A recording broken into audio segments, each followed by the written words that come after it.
From the Watergate Building in Washington, this is Hotline TV. Now, here's Hotline editor, John Mercurio. Happy Thursday, everyone. I'm Amy Walter. I'm John Mercurio. Surrounded by Mexican roof tile and the faint smell of Hawaiian tropics. I don't know what that means, but I know that Governor Charlie Cajones, Chris, signed a bill moving Florida's primary up to January 29th. The move, which puts Florida's primary on the same day as South Carolina's, effectively shrugs off any potential penalties, I like that, from the national parties and sets up a free-for-all.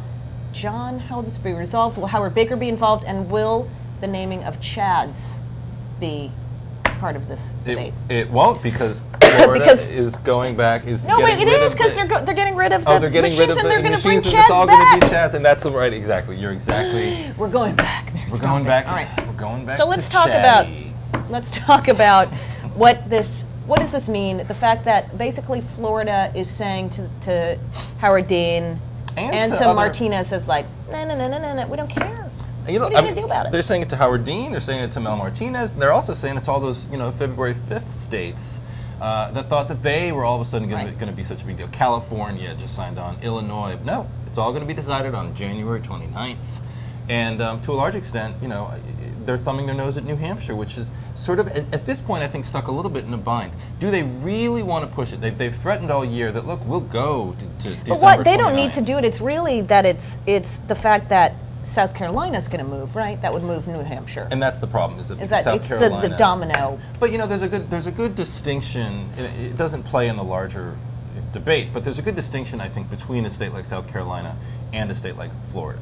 Florida is not a retail state. You cannot compete in Florida if you don't have the money to run in the major media markets. You don't think you go door to door in Tampa? I think that would be. I think that would be a good idea. I think you can do like sort of a Richard Nixon thing where you wear your suit on the beach and then go. And you go and you campaign and you can do stuff like that. And I could see Bill Richardson doing something like that. But no, I think that you're gonna see the two different tiers. In some ways, I think some of the candidates who have less money to spend, who actually need to do the more retail events, are going to be the ones campaigning in South Carolina. And then you've got in Florida, but then again, it's got a very different demographic. But in Florida, you have the people who have the money, people who can do the major media, do the major media ads, the major media buys, and can sort of try to build a base of support there. Well, and it speaks to the bigger problem, which is the fundraising piece. We keep talking about this front-loaded primary process, and people are going to have to start spending money in November, December. Well, they actually have to spend it now. And if you need to get on the ballot in New York and Illinois and now Florida, this costs a lot of money. It requires a lot of bodies on the ground today. Let's not even talk about where you're going to start spending your money on your TV ad budget, but in terms of just putting bodies and having the money that goes into the structural piece of this, people have to be ready to be competing today, and that's where the DNC and the RNC really have to decide pretty quickly what they're going to do about all of this, because it's pretty clear that the candidates are not going to pick their party committees over the state. Absolutely. And I think that. You know who else is? You know what else is funny though? Look at how much of a profile Charlie Crist tried to get out of this bill signing yesterday. It was a bill signing ceremony. He came out there. He was available to the press. Was there Hawaiian tropics? There was not Hawaiian tropics. That was Nora McElvanna trying to be a little because I didn't creative. know if there. And he doesn't really call himself Charlie Cajones Crist, but there is not one Republican candidate in the presidential campaign who is not going to kiss Charlie Crist's, I won't say cojones, but kiss his ring, because look, he's become the kingmaker in a very short time in Florida. He's got like 76% approval ratings after taking office just less than a year ago.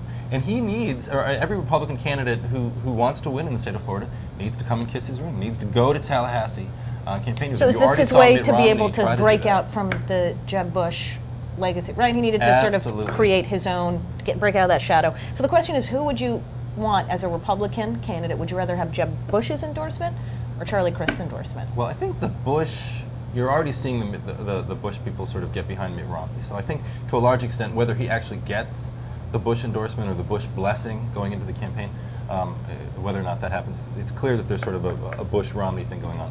And Crist has made it pretty clear. Romney was down there a couple weeks ago. He tried to buddy up to Crist, tried to sort of play up their close relationship. And you had a Crist spokesman who said, whatever. We're not really with them. We're not really with them at all. So I think you got to look at Giuliani. You got to look at McCain. McCain and Crist have a good relationship. They campaigned a lot together. Although let's remember too that I think that the era of governors being able to deliver states is long gone. And the other thing that I keep getting frustrated about in watching the media coverage of these states and sort of what it means further down the line, it's that, you know, these are still closed primaries. And the fact is that a Republican primary voter still is a Republican primary voter, right? They still are going to be conservative voters just as they would be in just any other state in the country. So your appeal in Florida, yes, there may be different demographics and issues, exactly, but the reality is the issues that are going to work for Republican voters in one part of the country are also going to work down Florida. This is not like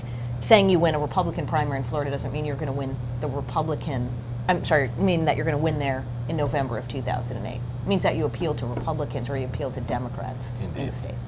Unless, of course, you've got Elian Gonzalez showing up on the shores of southern Florida. That was a long way of saying that. But you know what? That's all we can say. I have a pollen issue. There's a lot of pollen in the air. It's impacting my ability to think and breathe. But thank you all for joining us here today. We'll see you next time on Hotline TV.